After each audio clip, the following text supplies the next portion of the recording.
మీ వ్యాపార ప్రకటనలకు ఇంటర్వ్యూల కొరకు ఇప్పుడే సంప్రదించండి 9539345345. నమస్తే. సామాన్యుడి చేతిలో సామాజిక అస్త్రం నెంబర్ 1 న్యూస్కి స్వాగతం.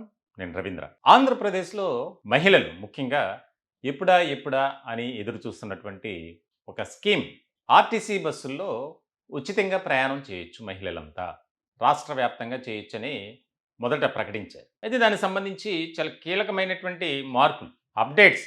ఒక ఆయన ఒక రకంగా మాట్లాడితే మరొక ఆయన మంత్రుల్లోనే సాక్షాత్తు ముఖ్యమంత్రి జిల్లాలకు పరిమితం చేస్తున్నామని ఆయన అన్నారు. దాని తర్వాత మహిళలంతా ఒక్కసారిగా అసంతృప్తి వ్యక్తం చేశారు.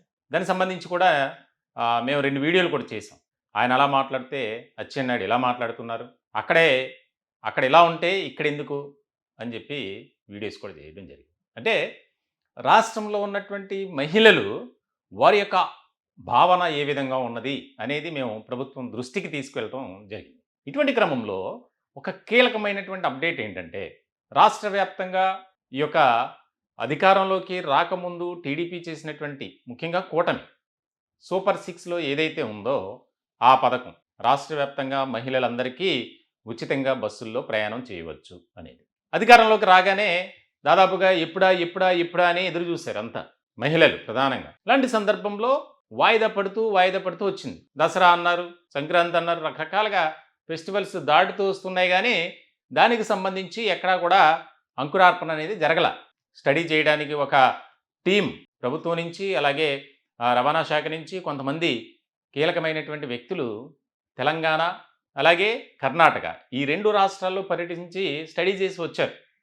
ఎందుకనంటే అక్కడ ఈ యొక్క స్కీమ్ అమలవుతుంది, ఏ రకమైనటువంటి లోపాలు ఉన్నాయి, మనం ఎట్లా దాన్ని సరి చేసుకోవాలి అనే దాని మీద క్షుణ్ణంగా పరిశీలించి స్టడీ చేశారు. ఆ నివేదికను ప్రభుత్వానికి సమర్పించారు. ఇటువంటి క్రమంలో తాజాగా ముఖ్యమంత్రి ఒక జిల్లా పర్యటనలో భాగంగా ప్రతి జిల్లాలో మహిళలు తిరగొచ్చు అంటే జిల్లాకు పరిమితం చేస్తున్నామని ఆయన ఇండైరెక్ట్గా చెప్పారు. దాని తర్వాత జరిగినటువంటి ఒక కార్యక్రమంలో మంత్రి అచ్చెన్నాయుడు రాష్ట్ర వ్యాప్తంగా మహిళలు ఎక్కడి నుంచి ఎక్కడికైనా ప్రయాణం చేయొచ్చు అనేది, దీని మీద కొంత తర్జన భర్జన జరిగింది.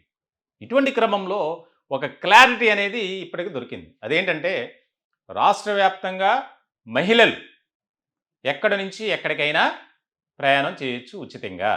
అంటే జిల్లాలకు పరిమితం కాదు. ఇందులో కూడా కొన్ని కేటగిరీ బస్సెస్లో మాత్రమే ఫ్రీ సర్వీస్ అనేది.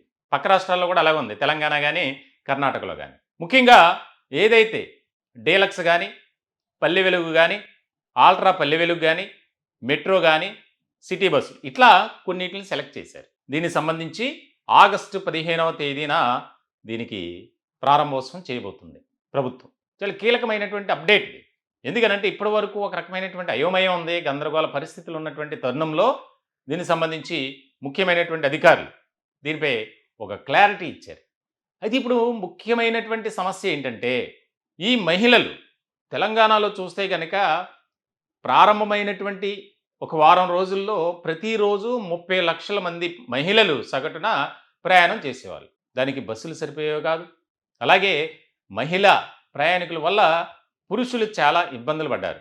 రకరకాల వివాదాలు, ఘర్షణలు, కొట్లాట్లు, పోలీస్ స్టేషన్లకు చేరిన పంచాయతీలు ఇవన్నీ చాలా చూసాం. అయితే అటువంటి పరిస్థితులు ఆంధ్రప్రదేశ్లో రాకూడదు, తలెత్తకూడదు అని ఒక ఆలోచన చేస్తున్నారు ముఖ్యమంత్రి నారా చంద్రబాబు నాయుడు. దీనిలో భాగంగా నిజంగా చెప్పాలంటే తెలంగాణలో సూపర్ సక్సెస్ అయింది. దాదాపుగా ఇప్పటివరకు 200 కోట్ల మంది ప్రయాణం చేశారట. ఏదైతే ఆ పథకాన్ని అమలు చేసినటువంటి రోజు నుంచి తాజాగా సంబరాలు కూడా జరిగాయి. ఇటువంటి క్రమంలో ఆర్టీసీ భారం కూడా ఎక్కువగా పడుతుంది ప్రభుత్వంపై, కోట్లాది రూపాయలు, దాదాపుగా 700 కోట్ల రూపాయలు ఆర్థిక భారం పడిందంట. ఇలాంటి క్రమంలో మరి వాటిని ఓవర్కమ్ చేసుకోవాలి. దానికి సంబంధించి ఏ రకమైనటువంటి హామీ ఇచ్చారో, వాగ్దానం చేశారో దాన్ని ఫుల్ఫిల్ చేసుకోవాలి. దీనిలో భాగంగా ఇప్పటికే ఒక రకమైనటువంటి మహిళల్లో అసంతృప్తి, నిరుత్సాహం. ఎప్పుడో చెప్పారు, ఇప్పుడు కూడా అధికారంలోకి వచ్చి సంవత్సరాలు గడుస్తున్నా సరే, నెలలు గడుస్తున్నా, రోజులు గడుస్తున్నా, దానికి సంబంధించి ఎక్కడా కూడా ఒక క్లారిటీ లేదు.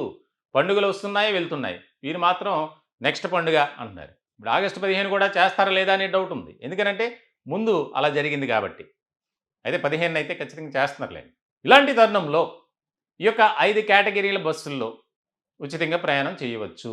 పక్క రాష్ట్రంలో ట్రాన్స్‌జెండర్‌లు కొన్ని అందరికి కూడా విద్యార్థులకు, మహిళలకు, ప్రతి కేటగిరీ మహిళలకు దానికి సంబంధించి. అయితే ఇక్కడ ఒక నియమ నిబంధన పెట్టింది. ప్రతి ఒక్కరూ ఆధార్ కార్డ్ క్యారీ చేయాలి. ఆధార్ కార్డ్ లేని వారైతే ఉండరు. ఒకవేళ లేకపోతే దానికి సంబంధించినటువంటి గుర్తింపు కార్డ్ ఏదో ఒకటి, దానికి సంబంధించి ఓటర్ ఐడెంటిటీ కార్డ్ గాని ఖచ్చితంగా అది ఉండాల్సిందే, జిరాక్స్ కాపీ. లేదంటే అలౌ చేయరు. అదే రాష్ట్రం దాటితే గనక దానికి సంబంధించి ఎప్పుడైతే ఆంధ్రప్రదేశ్ బోర్డర్ ఉంటుందో అది దాటితే టికెట్ తీసుకోవాల్సిందే. ఆ రాష్ట్రంలో ఉన్నటువంటి రూల్స్ ఎలాగున్నాయో కర్ణాటకలో గానీ, తెలంగాణలో గానీ అది కూడా మన రాష్ట్రంలో వర్తిస్తుంది. దీనికి సంబంధించి ఒక నిర్ణయం అయితే తీసుకున్నారు. దీనికి సంబంధించినటువంటి విషయంలో ఎవరు కూడా అయోమయ పరిస్థితులకు లోనవ్వొద్దు. తాజాగా జరుగుతున్నటువంటి సమావేశాల నేపథ్యంలో ఒకవేళ ముఖ్యమంత్రి చెప్పినట్లు జిల్లాలో పర్యటించొచ్చు ఫ్రీగా, రాష్ట్రం అంతా లేదు అని ఇండైరెక్ట్‌గా ఆయన చెప్పారు. ఇటువంటి క్రమంలో అదే అమలు చేస్తే మహిళల నుంచి తీవ్రమైనటువంటి ప్రభావం, అంటే ఒక అసంతృప్తి అనేది ఎదుర్కోక తప్పదు. అది రాబోయే రోజుల్లో కూటమికి చాలా తీవ్రమైనటువంటి నష్టం వాటిల్లే అవకాశం ఉంది అని ఒక ఆలోచన చేశారు. దానికి సంబంధించే తాజాగా గుంటూరులో ఒక సమావేశాన్ని ఏర్పాటు చేసినటువంటి ఉన్నతాధికారులు చాలా క్లారిటీ ఇచ్చారు. ఎందుకనంటే దీనికి సంబంధించి దాదాపుగా ఒక 1500 బస్సులు రాష్ట్ర వ్యాప్తంగా అవసరం. డీజిల్ బస్సుల స్థానంలో ఎలక్ట్రికల్ బస్సులను తీసుకోవాలనే ఒక ప్రతిపాదన కూడా ఉంది. ఎందుకనంటే ఆక్యుపెన్సీ రేట్ ఏదైతే ఉందో తెలంగాణలో చూస్తే గనక గతంలో ఈ పథకం అమలు చేయకముందు 30 నుంచి 45 మధ్యలోనే ఆక్యుపెన్సీ రేట్ అనేది ఉండేది. అంటే బస్సుల్లో ప్రయాణం చేసేవారి సంఖ్య, సీటింగ్ కెపాసిటీని బట్టి ఆక్యుపెన్సీ రేట్ అనేది ఉంటుంది పర్సెంటేజ్. 96 ఉందట ప్రజెంట్. అంటే అంతలా ప్రయాణం చేస్తున్నారు. ఎక్కడికి వెళ్ళాలన్నా ఆర్టీసీ బస్సులోనే వెళ్తున్నారు. దీనికి సంబంధించి ఆటో డ్రైవర్లు కూడా ధర్నాలు చేశారు, ఆందోళన చేశారు. రాష్ట్ర ప్రభుత్వం అక్కడ తెలంగాణలో ఏ పరిస్థితులు ఉన్నాయో మనకు తెలుసు. సో ఇటువంటి క్రమంలో ఆంధ్రప్రదేశ్లో దాన్ని సమర్థవంతంగా అమలు చేయాలి. ఎక్కడా కూడా ఎటువంటి డిస్టర్బెన్స్ అనేది రాకుండా మనం చూసుకోవాలి. దీనికి సంబంధించి చాలా క్లియర్ కట్గా ఆదేశాలు జారీ చేసినట్టు తెలుస్తుంది. జీరో టికెట్ అమలుకు దానికి సంబంధించి ఏ రకంగా మనం ముందుకు వెళ్ళాలి. ఎందుకంటే ఖచ్చితంగా ఉన్న బస్సులైతే ఆంధ్రప్రదేశ్లో తిప్పడానికి సరిపోవు. ఉన్నది కొన్నిటిల్లో దాదాపుగా ఒక 30% డొక్కు బస్సులు. వాటి స్థానంలో మార్చాలి. ఈ యొక్క ఫ్లోటింగ్ పెరుగుద్ది. యాక్సిడెంట్లు కాకుండా చూసుకోవాలి. బస్సు కండిషన్ బాగోకపోతే ఈ ప్రయాణికులతో వెళ్ళే బస్సు ఎక్కడన్నా మధ్యలో మారుమూల ప్రాంతాల్లో ఆగిపోతే వారి కష్టాలకి వర్ణనాతీతం. చాలా అధ్వానంగా, దారుణంగా ఉంటాయి. సో ఇలాంటి పరిస్థితుల్లో వాటన్నిటినీ మనం సమస్యలకు చెక్ పెట్టాలి. ఇటువంటి క్రమంలో కొత్త బస్సులు తీసుకురావాలి. దానికి సంబంధించి ఎక్కువగా at the same time female passengers ఎలా ప్రయాణం చేస్తున్నారో మేల్ పాసింజర్స్ని కూడా వారి యొక్క వెల్ఫేర్, వారి యొక్క సేఫ్టీ అనేది కూడా ముఖ్యం కాబట్టి దానికి సంబంధించి సెపరేట్ బస్సులు కూడా వేయాలనే ఆలోచన ఎవరైతే పురుష ప్రయాణికులు ఉన్నారో వారికి. చూడాలి. మొత్తానికైతే ఒక క్లారిటీ అయితే వచ్చేసింది. ఇప్పటి వరకు రాష్ట్ర వ్యాప్తంగా ప్రయాణం చేయొచ్చా, జిల్లాలకు మాత్రమే పరిమితమా అని ఈ అంశానికి సంబంధించి ఒక చర్చ జరుగుతున్నటువంటి తరుణంలో ఇప్పుడు అందినటువంటి సమాచారం ప్రకారం వారిచ్చినటువంటి ఇండికేషన్స్ ఏవైతే ఉన్నాయో అధికారులు, రాష్ట్ర వ్యాప్తంగా ప్రయాణం చేయవచ్చు. ఎవరికి ఎలాంటి ఇది లేదు. కాకపోతే దానికి సంబంధించి కొన్ని నియమ నిబంధనలు, దిశానిర్దేశం, మార్గదర్శకాలు మరికొద్ది రోజుల్లోనే దానికి సంబంధించి రాష్ట్ర మహిళా ప్రయాణికులకు ఒక క్లారిటీ ఇవ్వబోతుంది కూటమి ప్రభుత్వం. మొత్తానికైతే ఇది మహిళలకు ఒక గుడ్ న్యూస్ అనే చెప్పాలి. కాకపోతే దీన్ని ఏ విధంగా అమలు చేస్తారు, ఎట్లా ప్రాబ్లం రాకుండా చూసుకోవాల్సినటువంటి బాధ్యత ప్రభుత్వంపై ఉంది కాబట్టి దీనికి సంబంధించి చాలా సమర్థవంతంగా నిర్వర్తించేందుకు సిద్ధమైంది కూటమి. ఈ టాపిక్పై మీ విలువైనటువంటి అభిప్రాయాలు కామెంట్ రూపంలో తెలియజేయండి. దయచేసి మా ఛానల్ని సబ్స్క్రైబ్ చేసుకోండి. Thank you.